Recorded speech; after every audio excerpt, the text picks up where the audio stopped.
Саламатсыздар, урматтуу футбол көрөрмандары, сиздин экранда Sport Live программасы башталды. Бүгүн сиздер менен Ош шаары жана Ош облусундагы футзал боюнча жогорку лиганын 7-тур оюндары тууралуу сөз кылабыз. Бул тур 2020-жылдын 1-оюндары болуп эсептелди, демек биз баштайбыз.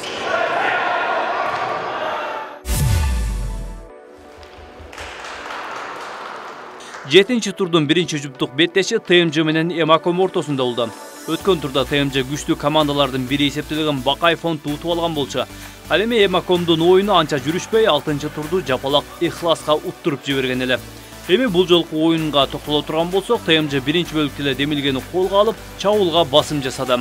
Быйылкы сезондун башында оюну жакшы жүрүшпөй келаткан команданын акыркы 3 турдагы оюндары жандангандай өңүт калтырат. Команда биринчи бөлүктө эле 3 гол тээп алдыга чыгып алса, Эмаком оюнчулары ага жооп бере алган жок.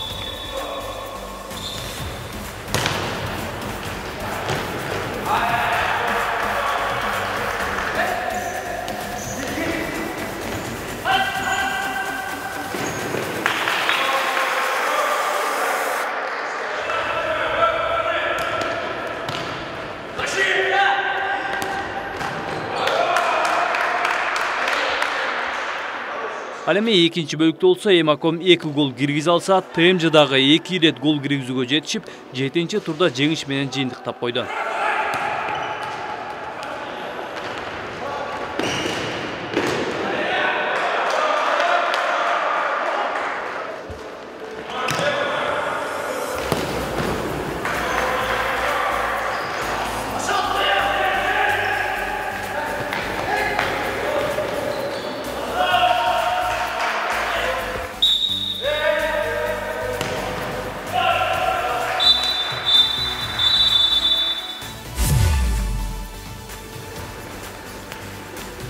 Ал эми экинчи жуптук беттеш Куршаптын Алдиер командасы менен Бакай фонд ортосунда болду. Бул командалар быйылкы сезондогу күчтүү командалар экенин белгилеп кетсек болот. Алдиер өткөн турду жеңиш менен жыйынтыктаса, Бакай фонд ТМЖга утулуп калган эле. Командалардын бул жолку беттешине токтоло турган болсок, эки жаат тең бири-бирине жакшы каршылаштыкта оюн алып барышты. Анткени менен бул жолку оюнда Бакай фонд көбүрөөк жеңишке умтулуп жатты. Өткөн турда утулуп калган команда бул ирет упай жоготууну каалаган жок. Андыктан биринчи бөлүктө 2 ирет гол киргизүүгө жетишсе, Алдиер ага 1 гол менен жооп беришти.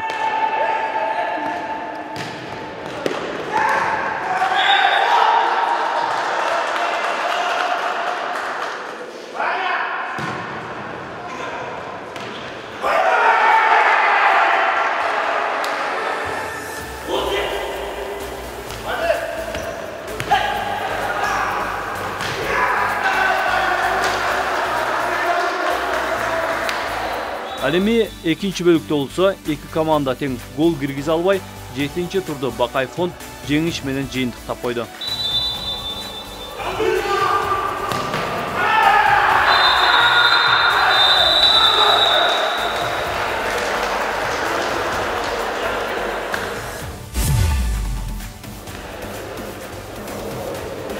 Үчүнчү оюн Афим менен Байтчум ортосунда болду. Бул эки команданын өткөн турдагы оюндарына токтоло турган болсок, Афим 6-чы турда Озгурду утуп алса, Байтчум Алдиерге утулуп калган болчу.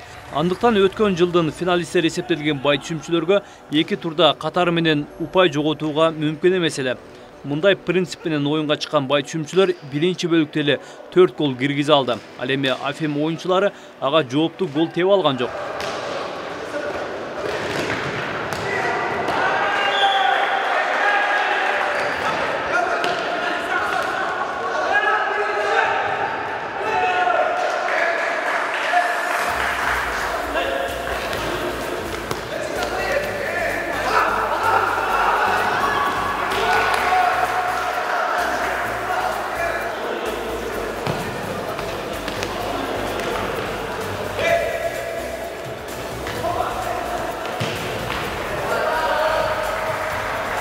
Экинчи бөлүктө болсо, Афим оюнчулары 2 гол тебе алса, Байтчум дагы 2 ирет гол жаратып, өз эсебин 6-га жеткирди. Ошентип, 7-чи турда Байтчумга ийгилик жылмайса, Афим бул ирет утулууга аргасыз болду.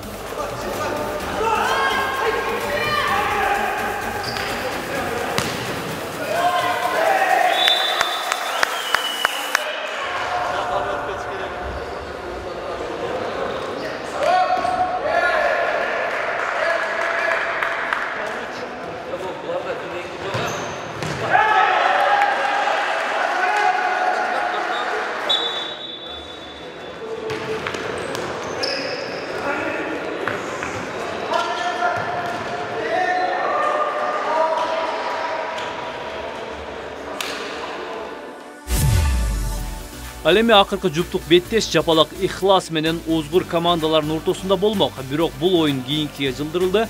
Андыктан келерки чыгарылыштарда бул тууралуу да маалымат беребиз. Эми 7-чи турдун жыйынтыгы менен турнирлик жадвалга көз салалы. Биринчи орунда Бакай фонд командасы 16 упай менен алдыда барууда. Ал эми Алдиер командасы экинчи орунда калды. Бул командада азырынча 15 упай бар. Ал эми 3-чү орунда Байтчум командасы, бул командада азырынча 14 упай бар. Афим 4-чүдө калууда. Бул командада азырынча 12 упай бар. ТМЖ командасы 5-чи орунга көтөрүлдү. Бул командада 9 упай бар. Ал эми Жапалак Ихлас командасы 6-чы орунда калууда. Бул командада азырынча 7 гана упай бар. Ал эми 7-чи орунда Озгур, бул командада 6 упай. Ал эми Эмаком азырынча упай чогулта элек. Демек бул 8-чи акыркы орунда калууда. Мына ушун менен биз бүгүнкү чыгарылышты жыйынтыктайбыз. Андыктан кийинки программада көрүшкөнчө сак саламатта туруңуздар.